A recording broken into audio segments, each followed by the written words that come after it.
PHL 17 presents In Focus, a look at the issues affecting the Philadelphia region. Well, thanks so much for joining us. Glad you could be with us for In Focus. I'm Jennifer Lewis Hall. Our focus today, a deeper look at the prescription opioid and heroin epidemic and how it's impacting our local communities as we speak extensively today to the Drug Enforcement Administration Special Agent in charge of the Philadelphia Division. Now, this as the numbers continue to be staggering in our area and throughout the country. According to DEA, 8 out of 10 heroin users started by abusing prescription opioids such as Percocet. And in the United States, which has an insatiable appetite, they say, for prescription opioids, only 5% of the world's population, the U.S. is, but the U.S. consumes 99% of the hydrocodone produced. With more on that and some history about the epidemic is Gary Tuggle, Special Agent in charge of DEA's Philadelphia Field Division. Welcome to our show. Jennifer, thank you for having us. It's a pleasure to have you here. Wish the topic could be different in so many ways in terms of still discussing this issue that is really in many ways ravaging our communities. You've been there 30 years in law enforcement. I want to also tell our viewers we will have some graphic video during this show. It is a very serious topic, so for families who are watching, please be aware of that. I want to talk just about the overall view of how you say this affects communities that are urban, rural, suburban. There is no one face of this epidemic. Jennifer, that's correct. If I may, let me put it in some historical context for you. And I'm going to speak specifically about the heroin epidemic. I was a kid growing up during the post-Vietnam era where this country saw its first truly major heroin epidemic. It was very destructive as we had our soldiers go to fight in Vietnam, many of whom came home addicted to heroin. That was very destructive to the community, but largely confined to urban areas, the inner city. Then you fast forward to the crack cocaine epidemic of the 80s, extremely violent, hugely addictive, very destructive to communities, but again, largely confined to the inner city.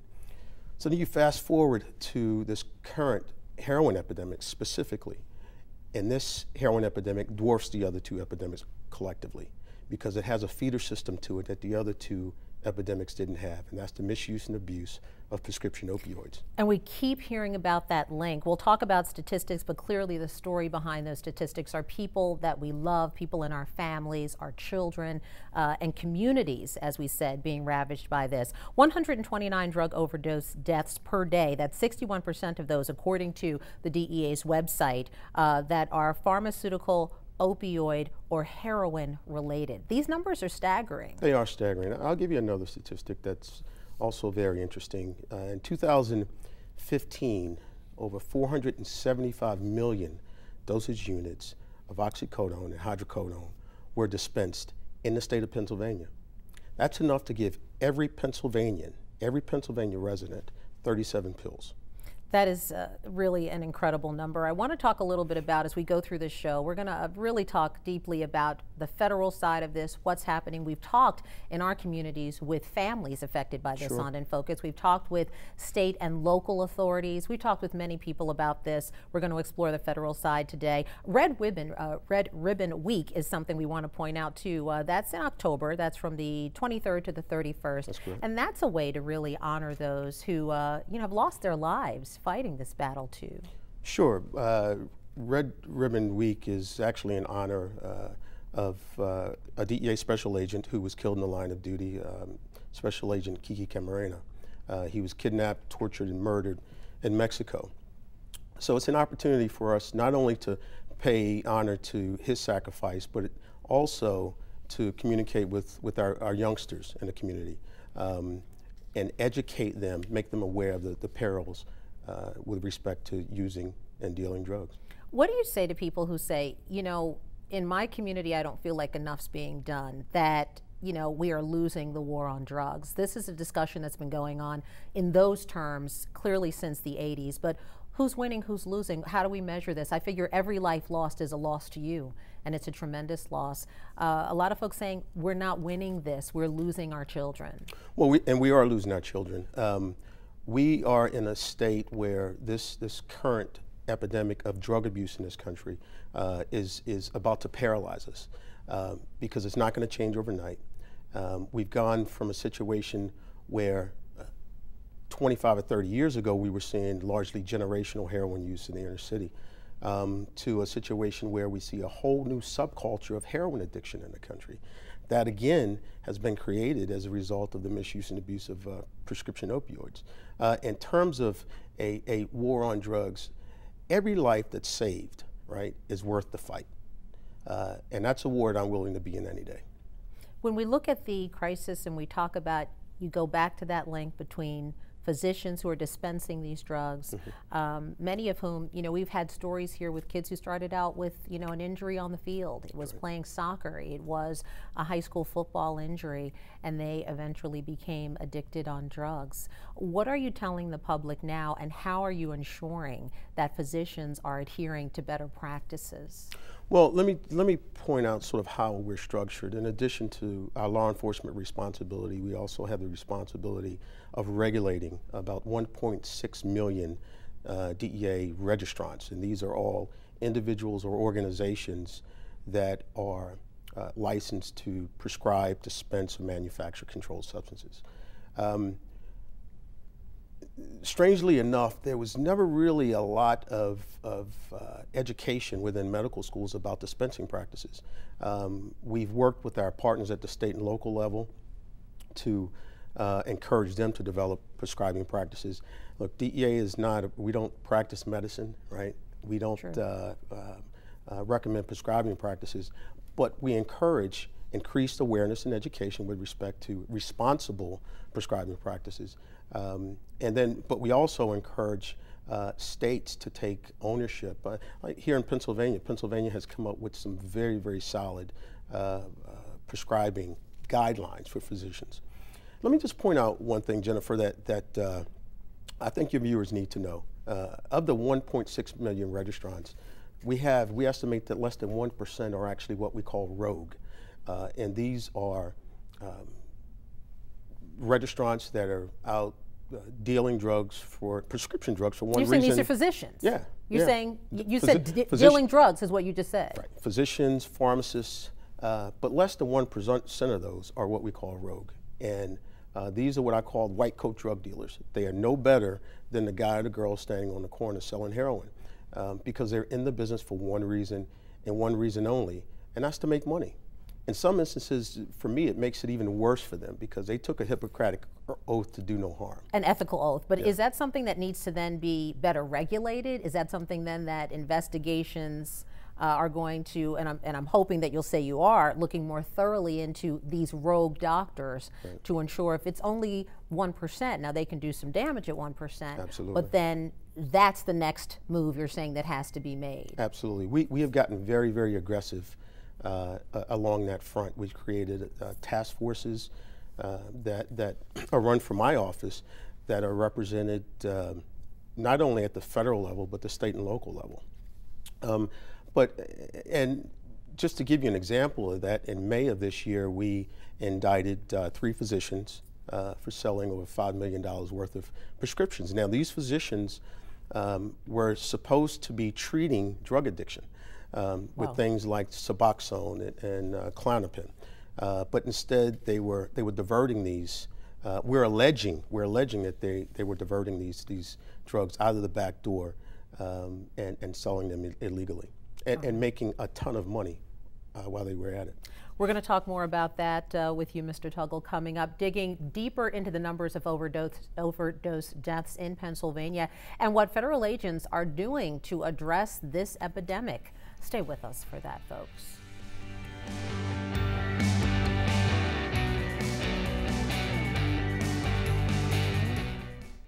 Well, In Focus is back now. Thank you for being with us. DEA Special Agent in Charge Gary Tuggle is also back with us as we explore the numbers and, of course, the story behind the numbers of heroin and opioid epidemics in our country. Our offices, your office has recently released a full report about this, and it was actually released, I think, in June of this year.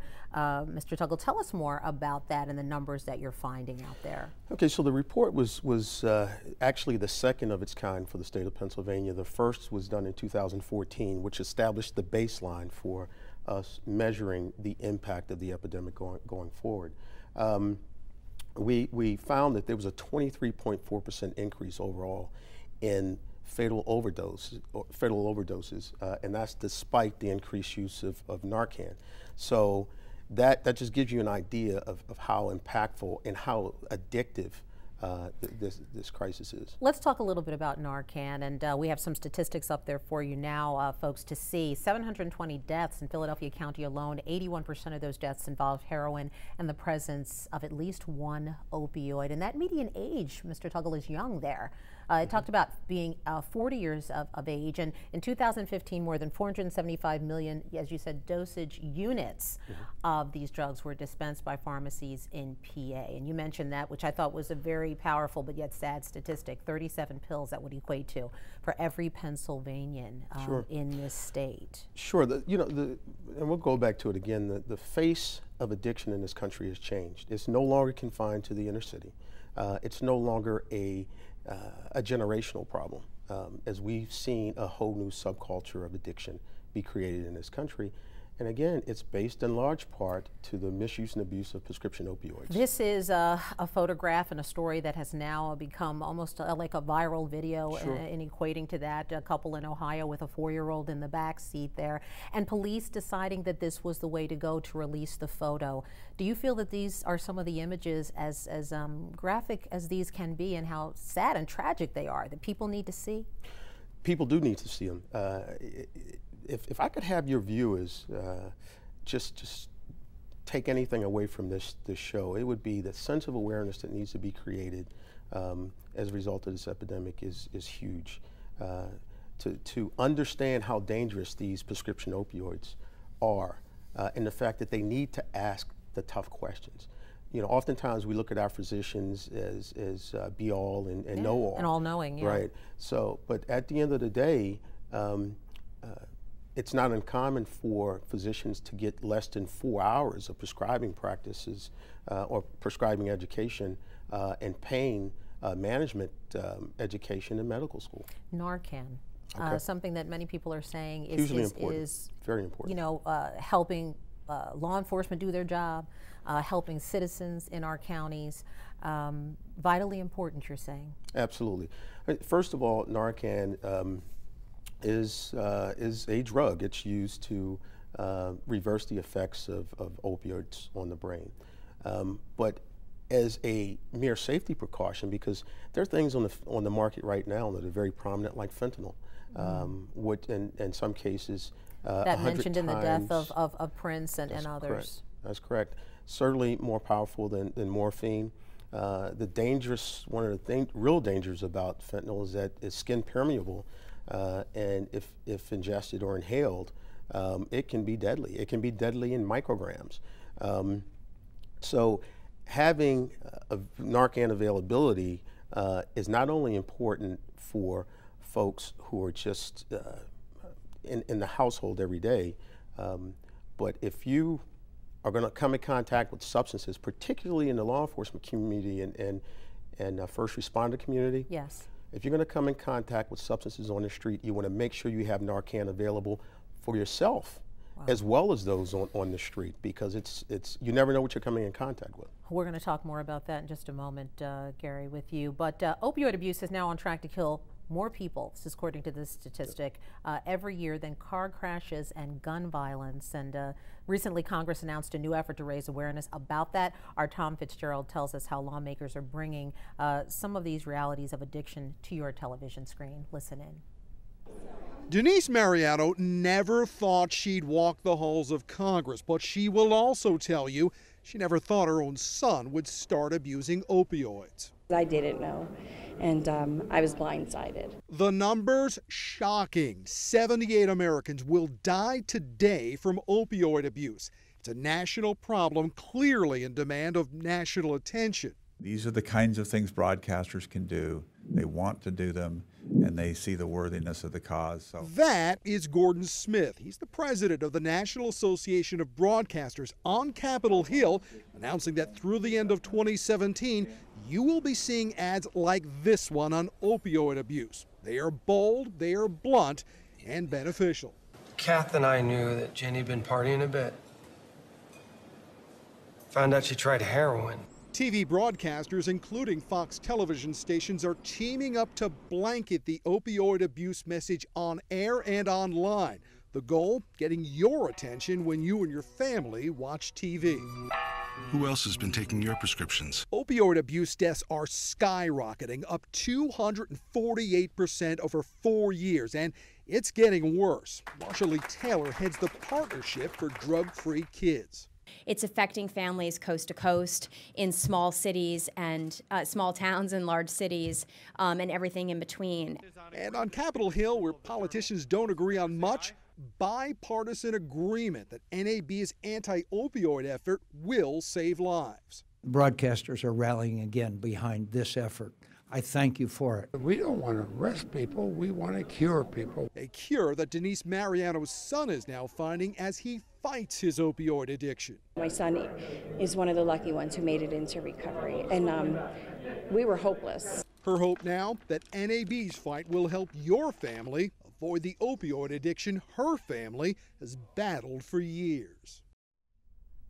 All right, our Tom Fitzgerald there with that report.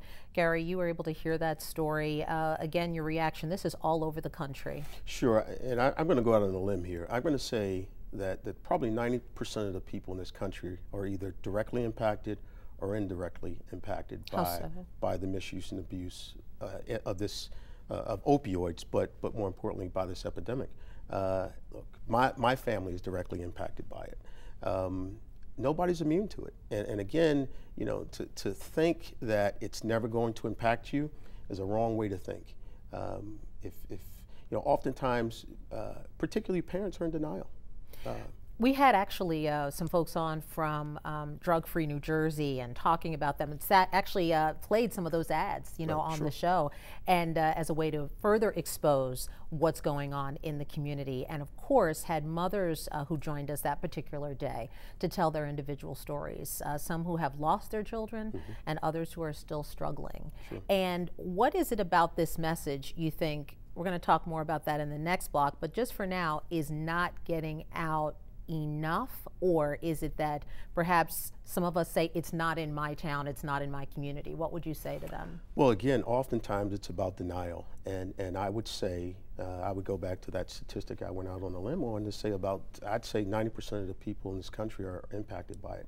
And if you're not impacted by it, the chances of you becoming impacted by it, directly or indirectly, are great. If you look at the increased use, you know, again, the misuse and abuse and this epidemic is no longer confined to the inner city. The face of addiction in this country has changed. Yeah, we just recently saw that story, of course, and clearly the pictures earlier of the couple with a child in the back seat. Coming up, hear more about the war on drugs. That's when we come right back on In Focus. Stay with us.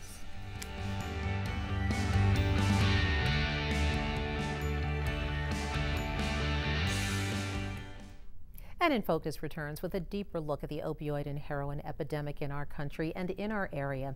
DEA's Gary Tuggle is back with us. We've talked about this crisis impacting so many families, and for folks who say, well, not in my neighborhood, you're saying not necessarily so. Resources are available. I just want to also let families know and folks know at home that they can also go to the DEA website also, and you can tell us what they may find there, Gary. Absolutely. They'll find resources not only for parents but for kids, but more importantly for parents. If they go to the www.dea.gov, that's www.dea.gov, they will find resources to help them have those tough conversations with kids. And then more importantly for children, there are age-appropriate resources there for them that will really give them a sense of how dangerous drugs are. The resources are very well put together. We used outside clinicians and other resources to help put these together so that they would understand sort of the impact of the problem on this country. Similarly for federal agencies, it's a tough time right now, I would imagine, across a broad scope, whether you know, you're talking about the war on terror, terrorists in our country, those resources being used.